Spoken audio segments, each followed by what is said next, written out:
Good morning to all of my dear online student. Again, I am available to your place, that is Pritam Nagar Prayagraj future classes. ठीक है? In this video, we will learn about the concentration terms. We will discuss about the concentration term. Before discussing concentration terms, we will discuss about the solution. Solution के बारे में आप लोग को थोड़ा बहुत पता होना चाहिए।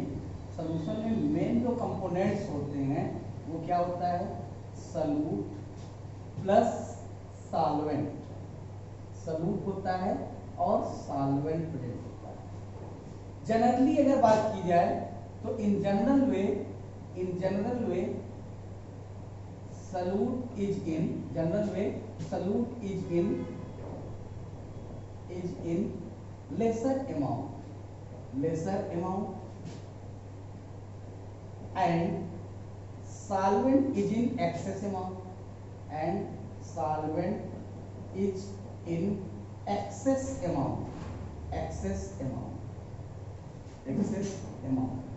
but it is not hard and fast rule. ये कोई हार्ड एंड फास्ट रूल नहीं है कि सॉल्यूट हमेशा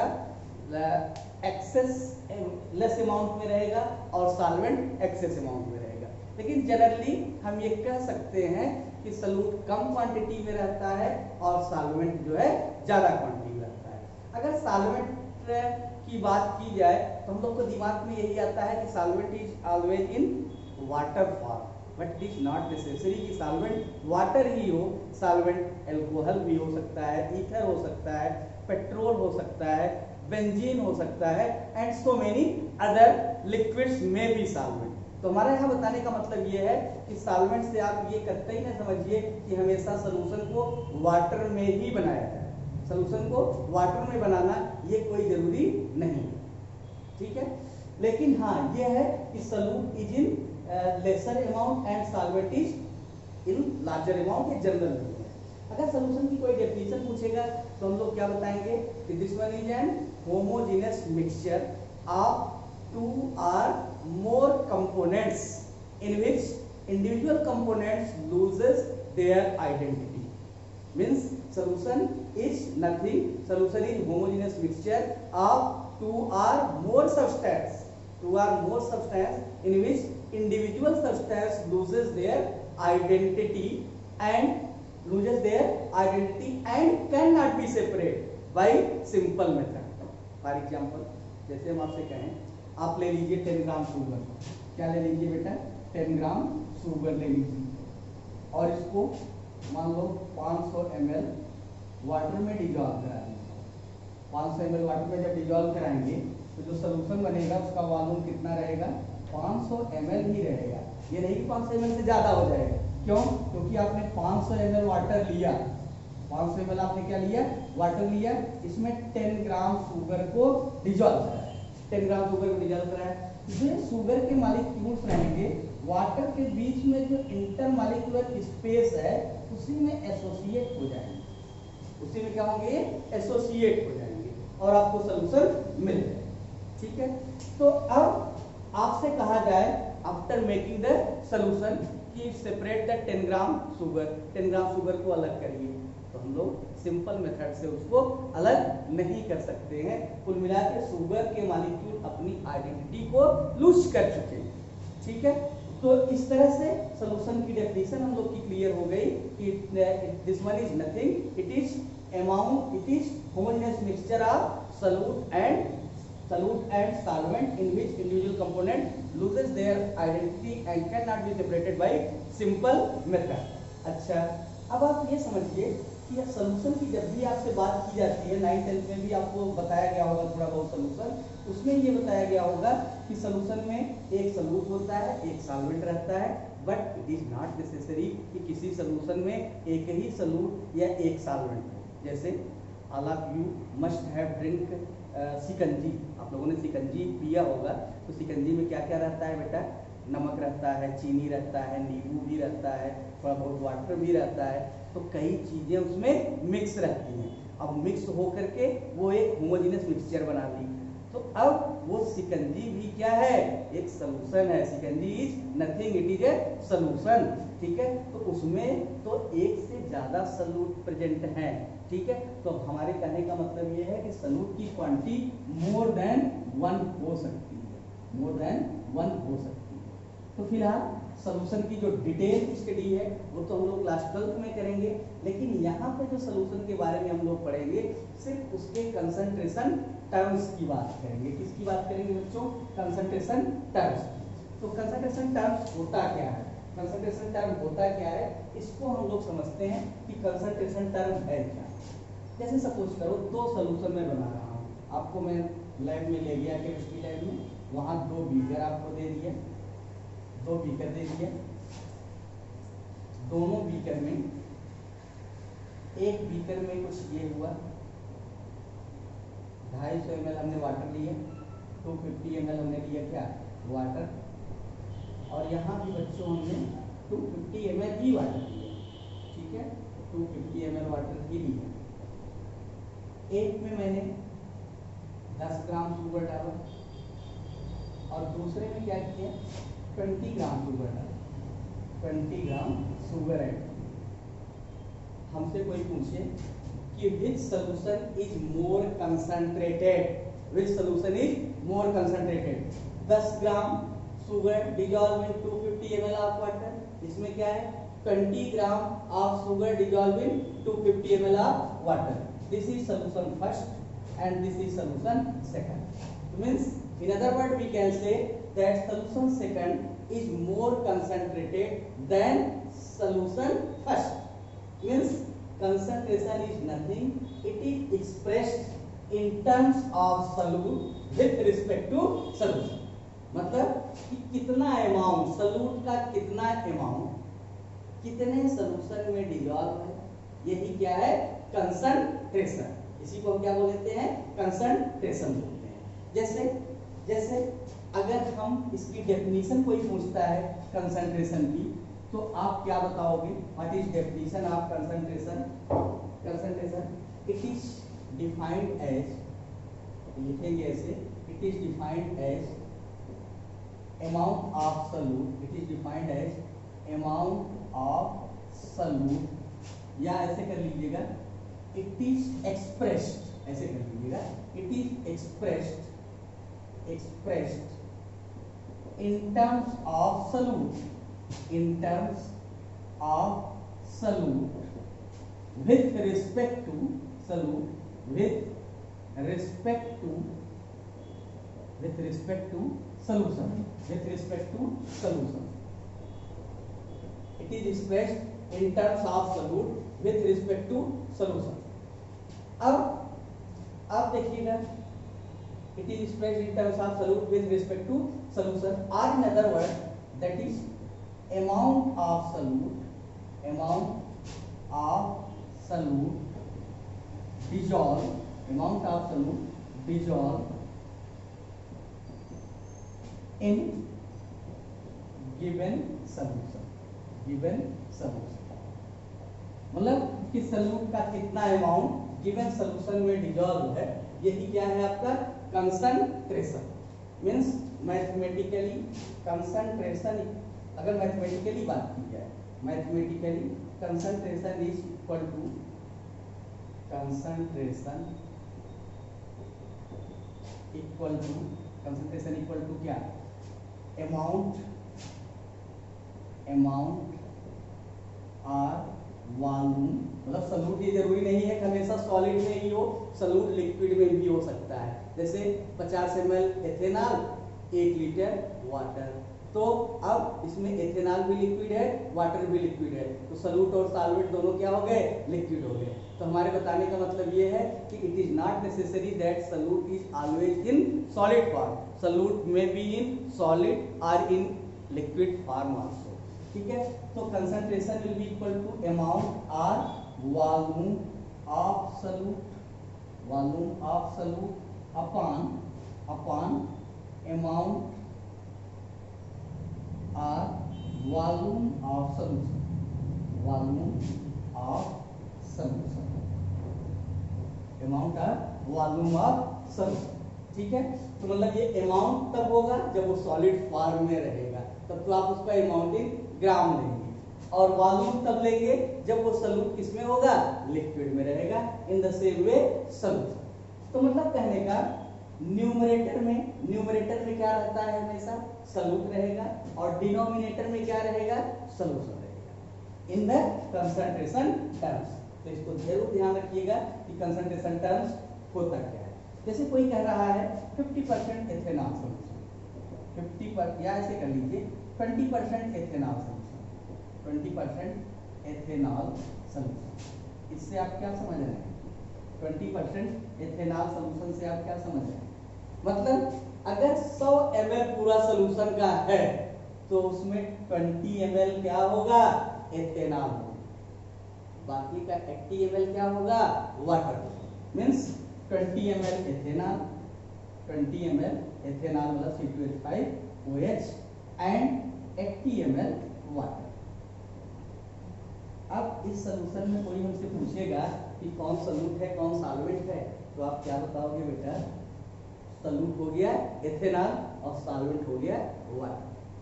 कोई कहा 60% ethanol solution, 60% ethanol solution, ethanol solution.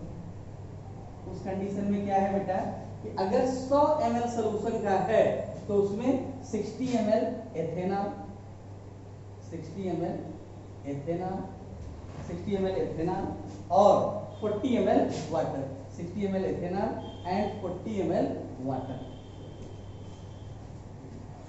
80 ml water and 60 ml ethanol and 40 ml water. अब इस सॉल्यूशन में अगर हमसे कोई पूछ रहा है कि which one will be solute and which one will be the solvent, तो इसका कंडीशन में क्या होगा, water is solute and ethanol is solvent। हमारे कहने का मतलब ये सब बताने का ये है कि आप ये न समझिएगा कि वाटर हमेशा सॉल्वेंट ही रहेगा, वाटर सॉल्यूट भी हो सकता है if it is present in lesser amount. अगर पानी कम प्रेजेंट है तो पानी क्या हो जाएगा, सॉल्यूट, और एथेनॉल ज्यादा है तो एथेनॉल क्या हो गया, सॉल्वेंट हो गया। ये clear.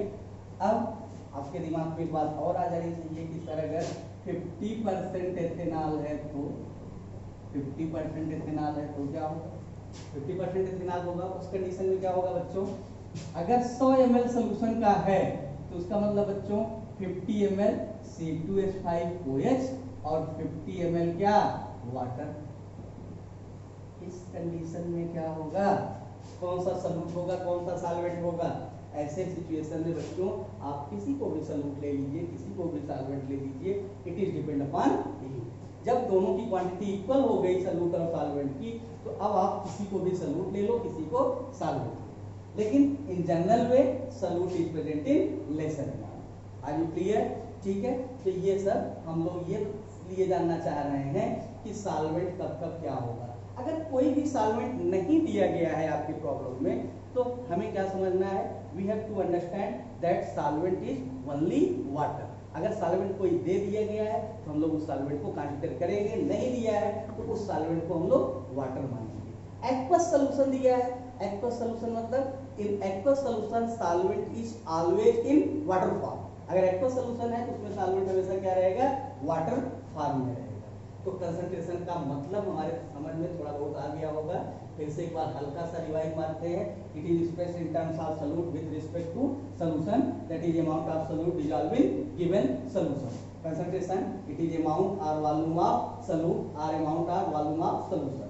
In numerator part solute is present, in denominator part solvent is present. कुछ एग्जांपल्स हमने बताए। तो ये हमारा रहा कंसंट्रेशन का टर्म्स होता क्या है। नाउ कंसंट्रेशन टर्म, इसको मैं दो कैटेगरी में डिवाइड कर रहा हूँ, कंसंट्रेशन टर्म को। That is temperature dependent quantity, temperature dependent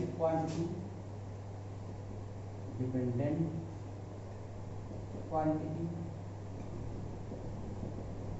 और दूसरा temperature independent quantity. Temperature independent, temperature independent quantity, temperature independent. अब आप हमें ये बताइए, टेम्परेचर डिपेंडेंट क्वांटिटी को ग्रुप ए यूनिट कहेंगे हम, group A unit, group A unit, and this one is group B unit, group B unit, group B unit. समझते जाइएगा, बहुत सिंपल है। ग्रुप ए यूनिट में हम उन कंसंट्रेशन टर्म्स की बात करेंगे विच आर टेम्परेचर डिपेंडेंट, जो टेम्परेचर के ऊपर डिपेंड करती हैं, उनकी बात करेंगे। ठीक है, अब देखिए टेम्परेचर के ऊपर कौन कौन डिपेंड करेंगी, कौन डिपेंड करेंगे। एक एग्जांपल मैं बताता हूँ, जैसे मान लीजिए हमारा मास कितना है 70 kg, कितना मास है 70 kg। इस रूम का टेम्परेचर कितना है, मान लो 25 से 30 डिग्री सेंटीग्रेड टेम्परेचर है इसका। अब अगर मान लो एसी बंद कर दें, इस रूम का टेम्परेचर 40-45 हो जाए, क्या मेरा मास चेंज हो जाएगा? माई मास विल नॉट चेंज, मेरा मास चेंज नहीं होगा। चेंज क्या होगा? वेपराइजेशन होने लगेगा, मतलब पसीना बाहर निकलने लगेगा। यानी वॉल्यूम, वाटर का जो वॉल्यूम है हमारी बॉडी में, वॉल्यूम चेंज होने लगेगा। किसका? वाटर। बट मास, जो हमारी बॉडी का मास है, mass will remain unaffected by changing the temperature. थोड़ा बहुत समझ में आ रहा है? तो हमारे कहने का मतलब ये है कि वो कंसंट्रेशन टर्म्स जिसमें वॉल्यूम आएगा वो टेम्परेचर के ऊपर डिपेंड करेंगी, और जिस कंसंट्रेशन टर्म में मास आएगा वो टेम्परेचर के ऊपर डिपेंडेंट नहीं करेगा। थोड़ा बहुत क्लियर हो रहा होगा कि टेम्परेचर डिपेंडेंट यूनिट क्या है। तो इसमें आप चाहें तो इसको भी अपने समझने के लिए लिख सकते हैं volume related quantity, volume related quantity, volume related quantity. और ये क्या है? मास रिलेटेड क्वांटिटी, मास रिलेटेड क्वांटिटी, मास रिलेटेड क्वांटिटी।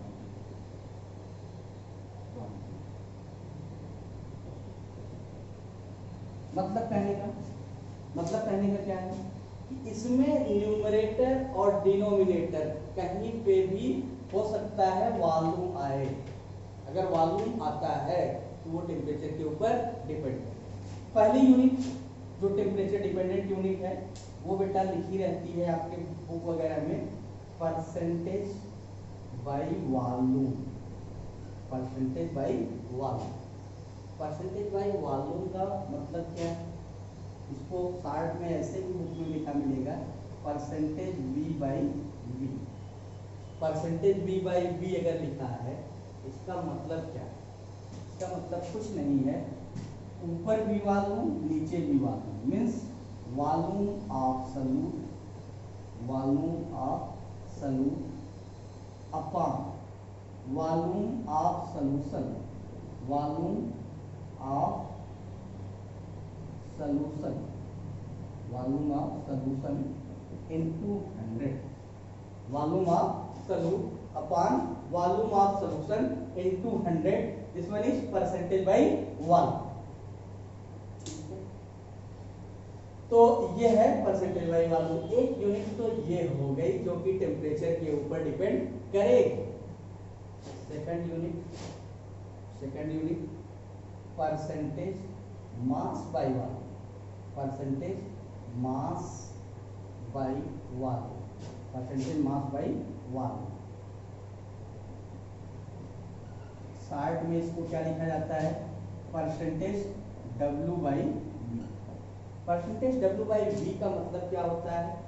मास, आप ऊपर मास रहेगा, W मतलब मास, और नीचे क्या रहेगा? वॉल्यूम। मतलब mass of solute, mass of solute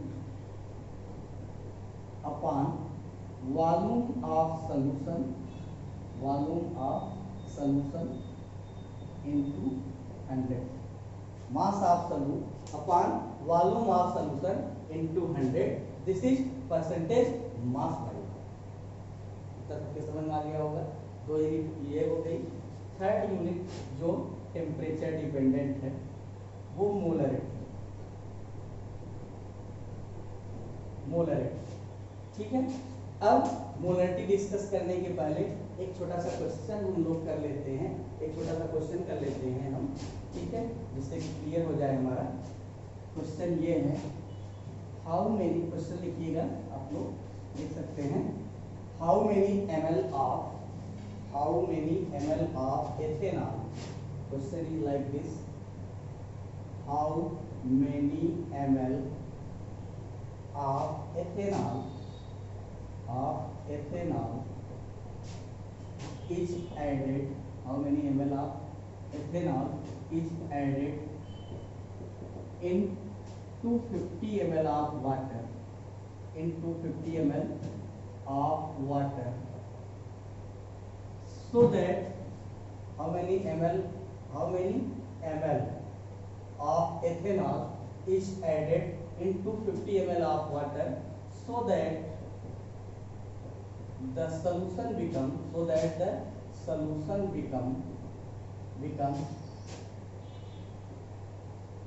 80% as volume by solvent, ठीक है। तो कुछ नहीं है, बहुत सिंपल सा क्वेश्चन है, how many ml of ethanol is added in 250 ml of water so that the solution becomes 80% as volume by solvent. हमने आपको अभी कंसंट्रेशन टर्म बताया कि concentration term is expressed in terms of solute with respect to the solution, मतलब कि solute के term में concentration को एक्सप्रेस हम करते हैं, लेकिन यहाँ जो परसेंटेज दिया है वो किसके टर्म में दे दिया गया है, सॉल्वेंट के टर्म, यानी सॉल्वेंट उसमें कितना है, 80 है, तो सॉल्यूट कितना होगा यार, 20 होगा, सॉल्यूट कितना होगा, 20 होगा। तो फार्मूला अपना यही है, percentage V by V that is equal to volume of solute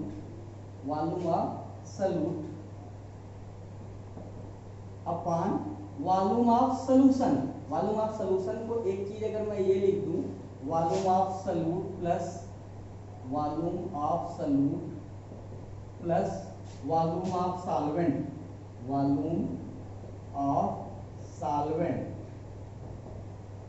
अरे भाई वॉल्यूम ऑफ सॉल्यूशन न लिख करके मैंने क्या लिख दिया, volume of solute plus volume of solvent into 100।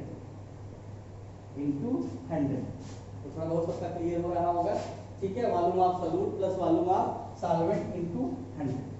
अब देखिए परसेंटेज V बाई वी के स्थान पे हमें क्या लिखना पड़ेगा, इन्होंने 80% दिया है as volume by solvent. Question है ये उसका, जेईई मेंस 2017 का क्वेश्चन भी है ये, जेईई मेंस 2017, ठीक है। इसमें जो है आपको परसेंटेज V बाई वी के स्थान पे क्या रखना पड़ेगा, सॉल्यूट के टर्म में रखना पड़ेगा, क्योंकि कंसंट्रेशन टर्म्स को आप सॉल्यूट के ही टर्म में रख सकते हैं। यहाँ 80% दिया है, वॉल्यूम बाई सॉल्वेंट दे दिया है, तो आप अगर सॉल्यूट की बात की जाएगी तो सॉल्यूट के रेफरेंस में क्या होगा, 20, यानी परसेंटेज V बाई वी के स्थान पे मैं लिखूंगा क्या, 20, ठीक है। वॉल्यूम ऑफ सॉल्यूट मतलब कि एथेनॉल ऐड किया जा रहा है, तो एथेनॉल क्या होगा, सॉल्यूट होगा, और ये हमें पता नहीं है, तो वी सॉल्यूट ऐसे लिख देंगे, वी सॉल्यूट जो कि हमें पता है, अपॉन वी सॉल्यूट यानी volume of solute plus volume of solvent. Solvent इसमें क्या है, वाटर है, वाटर का वॉल्यूम कितना दिया है, 250 ml, यहाँ हम 250 ml जोड़ इनटू 100 है, हमें वॉल्यूम ऑफ सॉल्यूट ही चाहिए।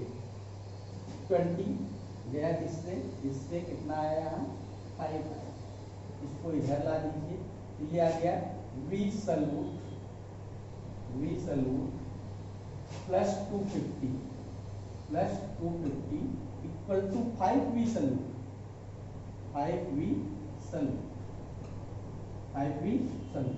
अब 5v माइनस v कितना आ जाएगा 4v salute, 4v salute equal to 250। तो v इक्वल टू क्या आ गया 250/4, 250/4। इसको सॉल्व करेंगे तो ये आ जाएगा 62.5 ml। ये कितना आ गया 62.5 ml ऑफ इथेनॉल।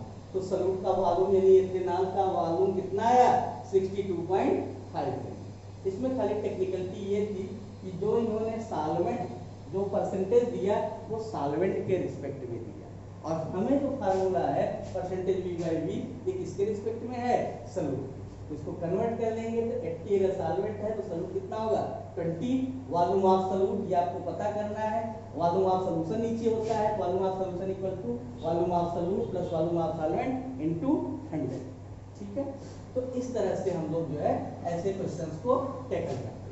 तो दो कंसंट्रेशन टर्म्स हम लोगों ने देख लिया, और भी क्वेश्चन इसमें मिलेंगे, लेकिन हमने एक स्टैंडर्ड क्वेश्चन इसको करा दिया। इसके बाद दो कंसंट्रेशन टर्म्स हम लोगों ने देख लिया। First one is percentage by volume, second one is percentage mass by volume. अब टेम्परेचर डिपेंडेंट थर्ड यूनिट जो हम लोग देखेंगे, ठीक है, वो है टेम्परेचर रिलेटेड थर्ड यूनिट जो हम लोग देखेंगे, that one is molarity. Molarity, molarity है, मोलरिटी को रिप्रेजेंट करते हैं हम लोग कैपिटल एम से। Molarity is represented by capital M. Molarity को हम लोग कैपिटल एम से रिप्रेजेंट करते हैं। बहुत ही इंपॉर्टेंट यूनिट है आपके पॉइंट ऑफ व्यू से 11th के लिए भी, एज वेल एज 12th के लिए, एज वेल एज कंपटीशन के लिए। ठीक है, तो मोलरिटी होती क्या, इसको कैपिटल एम से डिनोट करते हैं। इसके डेफिनेशन क्या है, it is number of mole of solute, it is number of moles, number of moles, moles of solute, solute dissolve in, number of moles of solute dissolve in per liter of solution, per liter of solution, number of moles of solute dissolve in per liter of solution। अगर mathematically बात करें, mathematically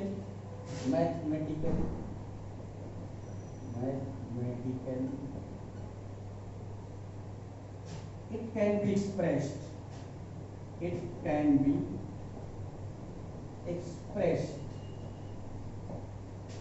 as follows, as follows,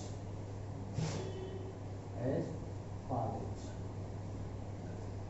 mathematically इसको कैसे express करेंगे, capital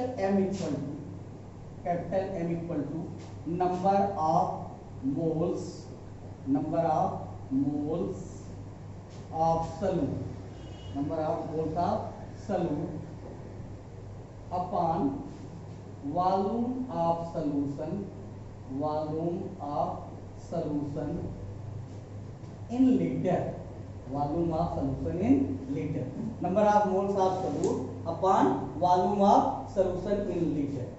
अगर unit of molarity कोई पूछता है, यूनिट ऑफ मोलरिटी, ये भी ध्यान देने वाली बात है, unit of molarity is mole पर लीटर।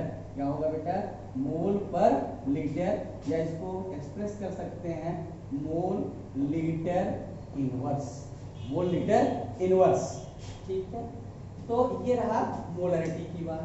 लेकिन अगर हमसे आपसे ये कहा जाए कि हम लोग केमिस्ट्री लैब में जाएं और कहें 1 मोलर NaOH सॉल्यूशन बनाइए, तो 1 मोलर NaOH सॉल्यूशन बनाने का मतलब 1 मोल NaOH लीजिए आप, and this NaOH 1 mole NaOH must be dissolve in 1 litre of the solution. मतलब 1 लीटर पानी लीजिए और उसमें 1 मोल NaOH को डाल दीजिए। 1 मोल NaOH कैसे डालेंगे, NaOH का मोलर मास ले लीजिए, कितना आएगा 40 ग्राम को 1 लीटर वाटर में डाल देंगे, तो जो सॉल्यूशन बनेगा दैट सॉल्यूशन इज 1 मोल। समझ में आ रहा होगा। अच्छा, अब देखिए, अब आप केमिस्ट्री लैब में गए होंगे तो वहाँ देखते होंगे कि छोटी छोटी टेस्ट ट्यूब रहती है, छोटा छोटा बीकर रहता है। वहाँ सिंटेक्स की टंकी तो रखी नहीं रहती है कि 10 लीटर यहाँ से उठाइए, 5 लीटर यहाँ से उठाइए और मोलर सोल्यूशन बन के तैयार हो गया। वहाँ तो छोटे छोटे बीकर रहते हैं जो कि किसमें रहते हैं, ml में रहते हैं। किसमें रहते हैं, ml में रहते हैं। तो that ml must be converted in litre. अगर ये वॉल्यूम ऑफ सॉल्यूशन लीटर में न लेकर के आपको ml में लेना हो तो ml must be converted into litre. तो ml को लीटर में अगर आप कन्वर्ट करोगे तो ml will be divided by 1000. If the volume of solution, अगर मैं आपसे कहूँ if the volume of solution is expressed in ml, अगर सॉल्यूशन का वॉल्यूम ml में एक्सप्रेस किया जाए, if the volume of solution is expressed in ml,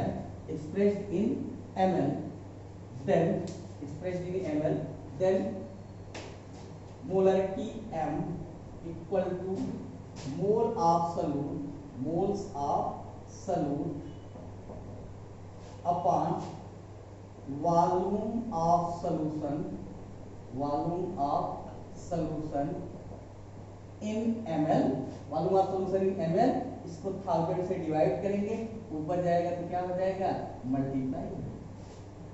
ठीक है, अब देखिएगा अगर ये ml में होगा तो अब आप ये समझिएगा कि मोल ऑफ सॉल्यूट को क्या लिख सकते हैं, given mass upon molar mass. Given mass W, molar mass M, volume of solution in ml V, यहाँ ऊपर 1000 means capital M will be equal to W into 1000 upon M into V in ml. V इसमें किसमें रहेगा, ml में रहेगा। Where W is mass of solute in gram, mass of solute in gram,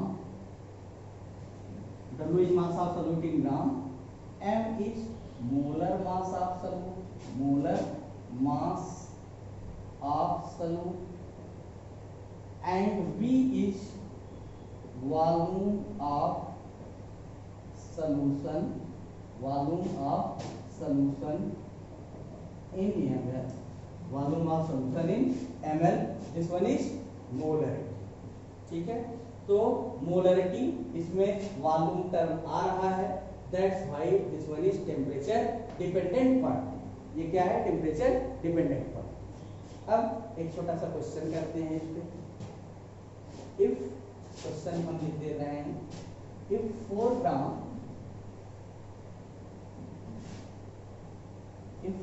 gram of NaOH, question है हमारा, if 4 gram of NaOH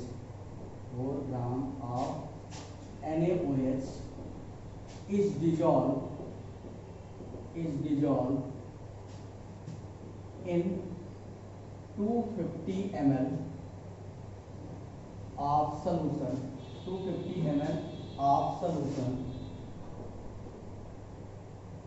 then calculate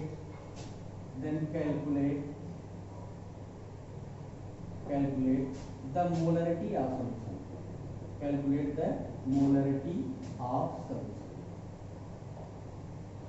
ठीक है, ये है सिंपल सा question. 4 gram of NaOH is dissolved in 250 ml of solution, then calculate the molarity. कुछ नहीं करना है, फार्मूला लिखना है, M equal to W into 1000 upon M into V in ml। W आपको दिया है 4 into 1000, मोलर मास NaOH का 40 into 250। सॉल्व करिएगा इसको, यहाँ 10 आएगा, यहाँ 100 अपॉन 250, 10 by 25, ठीक है, 2 by 5, ये आएगा 0.4 m। ठीक है, यही क्या हो गया, मोलरिटी ऑफ द सॉल्यूशन। ठीक है, तो इस तरह से हम लोग molarity of the solution calculate कर सकते हैं। तो कोई ऐसी प्रॉब्लम इसमें नहीं आनी चाहिए। तो ये सब सारे टर्म्स जो हम आपको बता रहे हैं, this terms are temperature dependent terms. Now dilution formula. Dilution formula, dilution मतलब अगर सॉल्यूशन को हमें डाइल्यूट करना हो, सॉल्यूशन को क्या करना हो, डाइल्यूट करना हो, तो डाइल्यूट करने के लिए क्या करते हैं हम लोग, वाटर की क्वांटिटी बढ़ा देते हैं, तो सॉल्यूशन क्या हो जाता है, डाइल्यूट हो जाता है। जैसे 5 ग्राम शुगर 250 ml सॉल्यूशन में डिजॉल्व है, अब हम उसमें वाटर यानी सॉल्वेंट बढ़ा दिए, 250 के स्थान पे हमने 500 कर दिया, तो अब सॉल्यूशन हमारा क्या हो गया, डाइल्यूट हो गया। सॉल्यूशन क्या हो गया, डाइल्यूट हो गया। ठीक है, तो डाइल्यूट करते कैसे, dilution formula, dilution of the solution, dilution of solution, it is done by adding, it is done by adding excess amount of solvent, it is done by adding excess amount of water, excess amount of water in given solution, excess amount of water in given solution, given solution। ठीक है, अब देखिएगा, अगर mathematically बात करें तो molarity m proportional 1/v होता है, यानी वॉल्यूम अगर बढ़ाओगे मोलरिटी क्या होगी, कम होगी। It can be also written as m equal to k/v, या इसको आप ऐसे भी लिख सकते हैं mv इक्वल टू k, कोई दिक्कत। मान लो स्टार्टिंग में सॉल्यूशन की मोलरिटी m1 है, वॉल्यूम कितना है, v1, so this m1 v1 will be equal to k। मान लो कुछ आपने वाटर डाल दिया या सॉल्वेंट डाल दिया, at that condition molarity becomes m2, molarity becomes m2 and volume becomes v2, that will also equal to k। this one is equation 1 and this one is equation 2। from equation first and second, from equation first and second, from equation first and second we get m1 v1 equal to m2 v2, m1 v1 equal to m2 v2। this one is dilution formula, इसी को हम लोग क्या बोलते हैं, dilution formula. m1 v1 equal to m2 v2 is dilution formula. एक example करेंगे, ज्यादा चीजें क्लियर हो जाएंगी। जैसे चाहे देख लें, it is done by adding excess amount of water in A given solution, water ज्यादा से ज्यादा ऐड करेंगे, उसकी मोलरिटी क्या होती जाएगी, कम होती जाएगी। m प्रोपोर्शनल 1/v, यानी वॉल्यूम बढ़ाओगे मोलरिटी कम होगी, या m equal to k/v where k is proportionality constant, this is equal to mv equal to k। First part में अगर वॉल्यूम मोलरिटी m1 है, वॉल्यूम v1 है, उस कंडीशन में m1 v1 equal to k, on adding small amount of water its molarity becomes m2 and volume becomes v2, in this case m2 v2 will be equal to k। from equation first and second we get m1 v1 equal to m2 v2। ठीक है, तो ये आपका dilution formula हो गया। इस पे एक क्वेश्चन करते हैं, एग्जांपल करते हैं। एग्जांपल हमारा क्या है, वो ये है, इफ 0.5 मोलर, क्वेश्चन ये है, if 0.5 molar HCl solution, 0.5 molar HCl solution having volume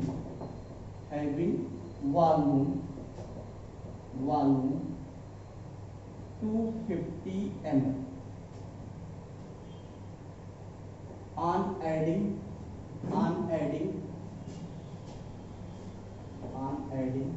some amount of water,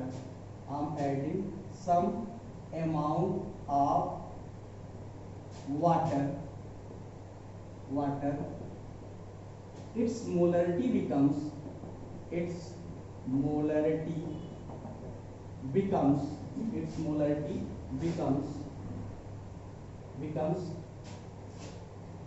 0.2 molar. Then calculate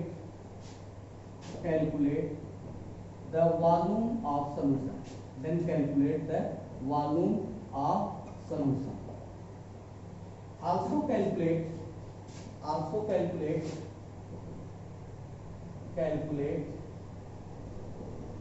the volume of added water. Also calculate the volume of added water. कोई दिक्कत नहीं है बेटा। एक solution था जिसकी मोलरिटी कितनी थी 0.5 मोलर थी, वॉल्यूम कितना था 250 ml था, कुछ पानी आपने उसमें डाल दिया, इसकी मोलरिटी कितनी हो गई 0.2 मोलर, 0.2 मोलर, ये 0.5 मोलर था, ये 0.2 molar. Then calculate the volume of solution. तो हमें क्या करना है, हमें डाइल्यूशन फार्मूले का यूज करना है। तो लिखेंगे कैसे, अकॉर्डिंग टू डाइल्यूशन फार्मूला,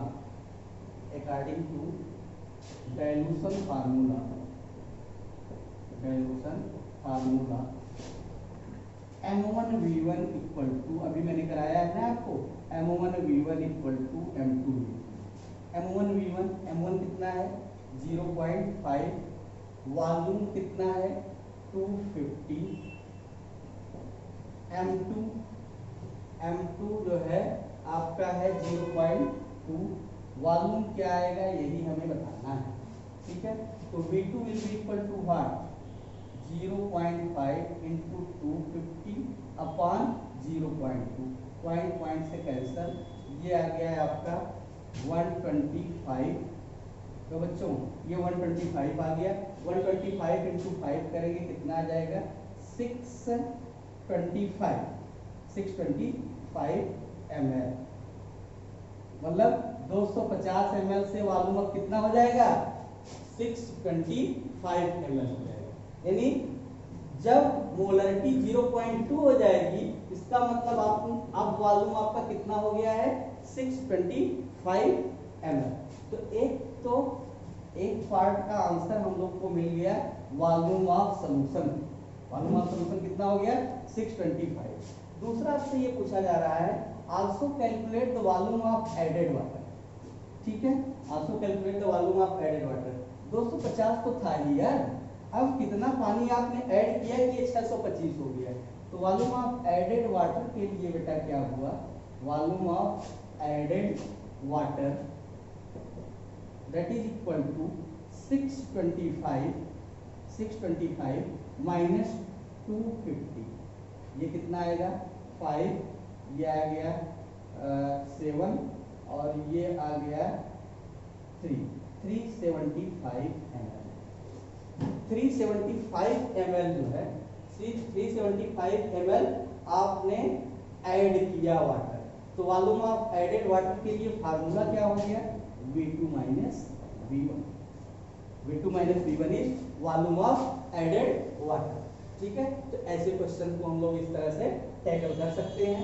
तो इस वीडियो में हमने कंसंट्रेशन टर्म्स में क्या क्या बताया आपको कि जो temperature dependent quantity, percentage by volume, percentage mass by volume and molarity. Also we have discussed about the dilution formula and question based upon it. In next video, we will discuss about the temperature independent quantity, that is molality and so many other points. तो अगर आपको ये video पसंद आया हो तो इस channel को सब्सक्राइब करना ना भूलिएगा, और अगर इसके नेक्स्ट पार्ट देखना है तो इस वीडियो को जरूर देखिएगा। That's all.